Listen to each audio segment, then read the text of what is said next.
Good afternoon. This is Akashvani, and I am Lalema Aneja Dang with the midday news.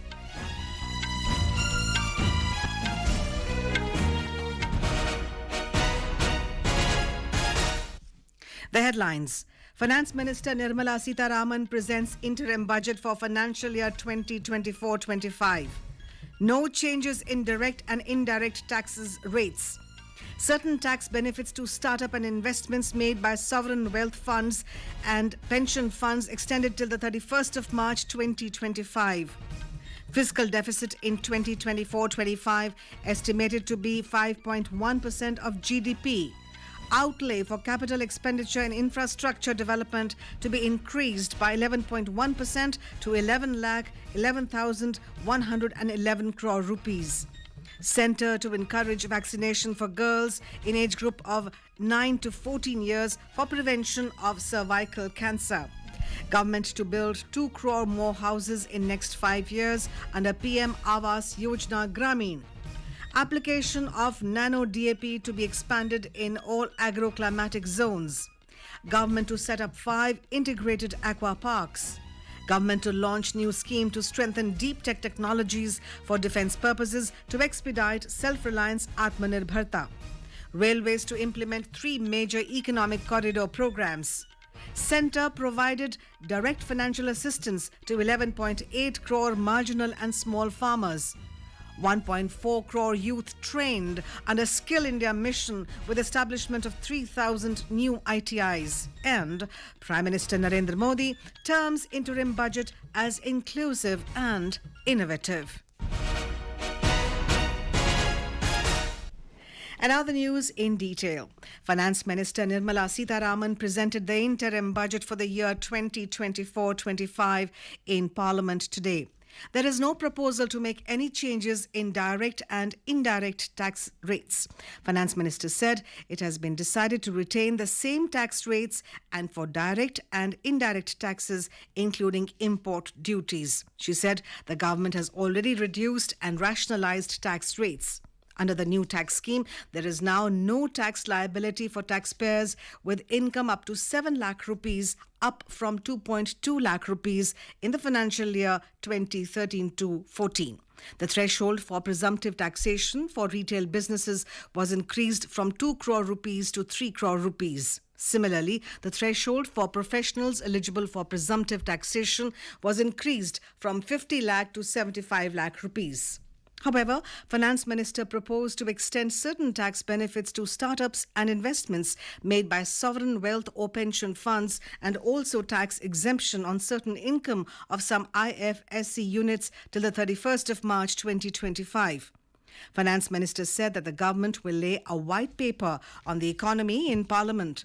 She said that the crisis of the years preceding 2014 has been overcome and the economy has been put firmly on a high sustainable growth path with all-round development. She said the fiscal deficit in 2024-25 is estimated to be 5.1% of GDP. This is in adherence to path of fiscal consolidation to reduce fiscal deficit below 4.5% by 2025-26.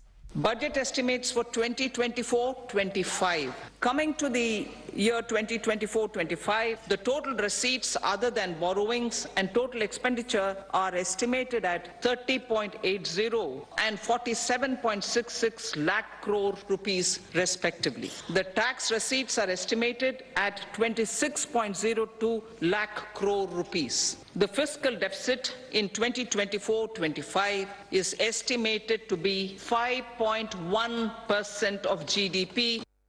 The Finance Minister said the states will be encouraged to take up comprehensive development of iconic tourist centres, branding and marketing them at global scale.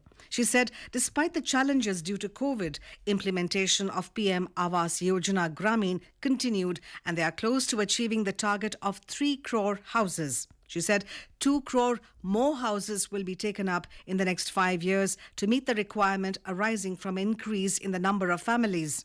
To meet housing requirement of middle class, government will launch a scheme to help deserving sections of the middle class living in rented houses or slums or chawls and unauthorized colonies to buy or build their own houses.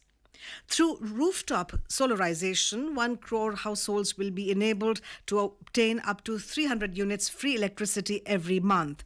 The finance minister said government will encourage vaccination for girls in age group of 9 to 14 years for prevention of cervical cancer. She said various schemes for maternal and child care will be brought under one comprehensive program for synergy in implementation. Government plans to set up more medical colleges by utilizing the existing hospital infrastructure under various departments. A committee for this purpose will be set up to examine issues and make relevant recommendations.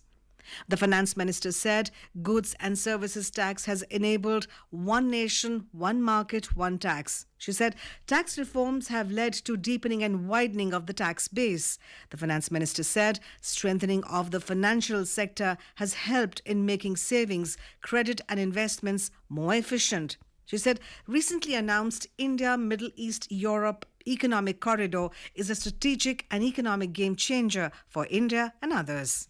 In the words of Honorable Prime Minister, the corridor, and I quote, will become the basis of world trade for hundreds of years to come. And history will remember that this corridor was initiated on Indian soil. The finance minister said our government will adopt economic policies that foster and sustain growth, facilitate inclusive and sustainable development, improve productivity, create opportunities for all.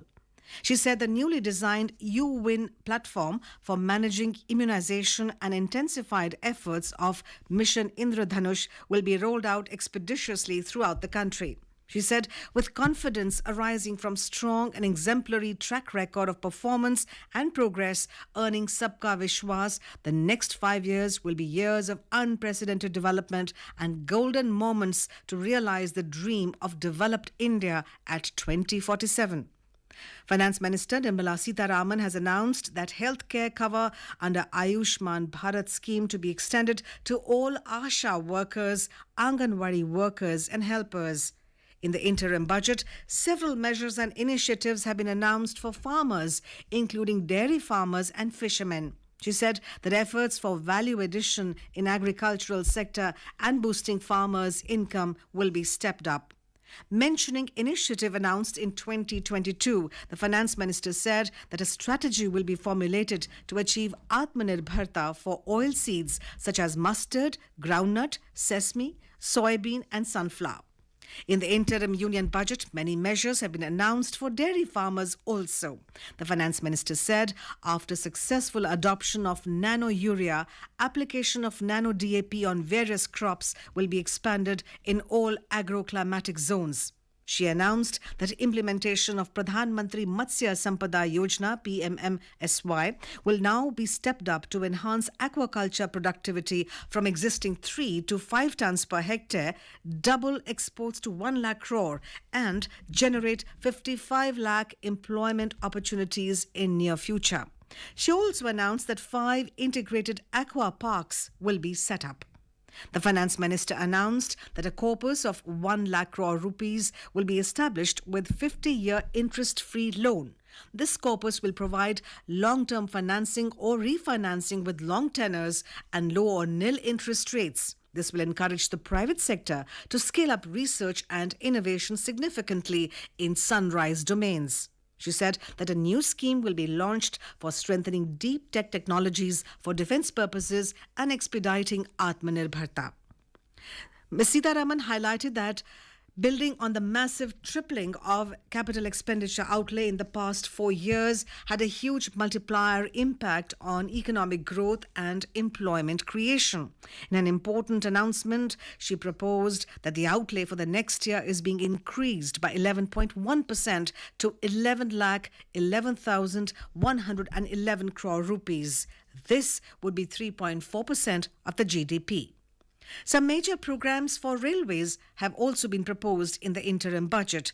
In her speech, the Finance Minister announced that 3 major economic railway corridor programs will be implemented, which includes energy, mineral and cement corridors, port connectivity corridors and high traffic density corridors. Railways. 3 major railway corridor programs will be implemented. These are energy, mineral and cement corridor. Number 2, port connectivity corridors. And number 3, high traffic density corridors. The projects have been identified under the PM Gati Shakti for enabling multimodal connectivity. They will improve logistics efficiency and reduce cost. The resultant decongestion of the high traffic corridors will also help in improving operations of passenger trains, resulting in safety and higher travel speed for passengers. Together with dedicated freight corridors, these 3 economic corridor programs will accelerate our GDP growth and reduce logistic costs. She also announced that 40,000 normal rail bogies will be converted to the Vande Bharat standards to enhance safety, convenience and comfort of passengers. Ms. Sitharaman said the Indian economy has witnessed profound positive transformation in the last 10 years and people of the country are looking to the future with hope and optimism. The Finance Minister said development programs of the centre in the last 10 years, including housing for all, Har Ghar Jal, electricity for all, cooking gas for all, bank accounts and financial services for all, have targeted each and every household and individual in record time. She said minimum support prices MSP for the produce of farmers are being increased periodically. She said these initiatives of the government have enhanced real income in rural areas.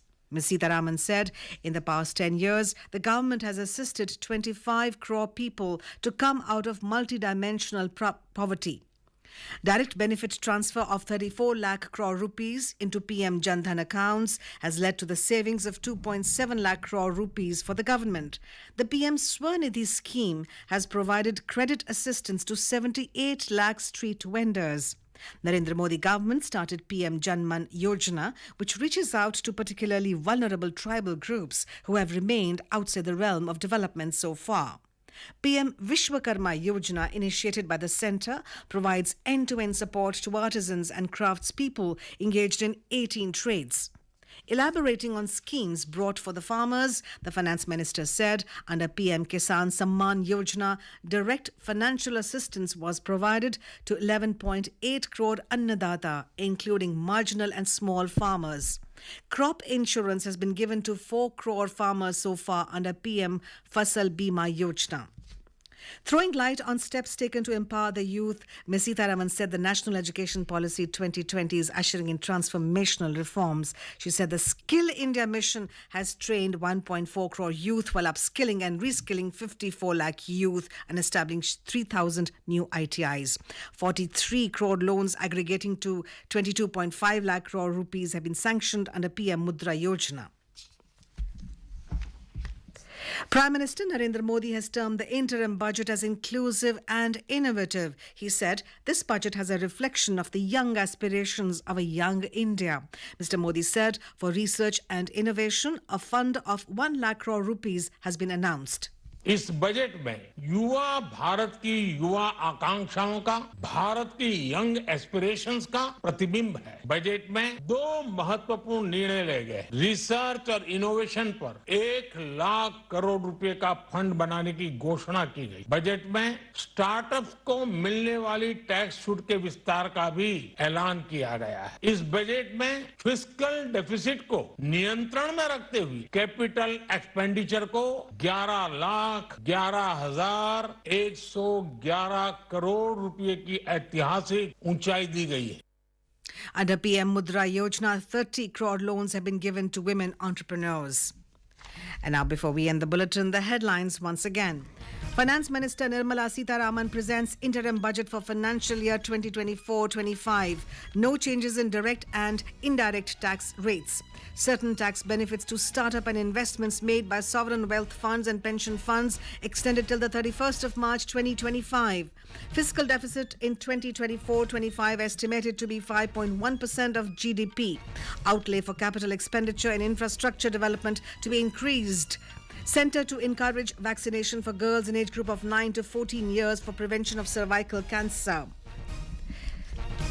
Prime Minister Narendra Modi terms interim budget as inclusive and innovative. And with that, we end the midday news.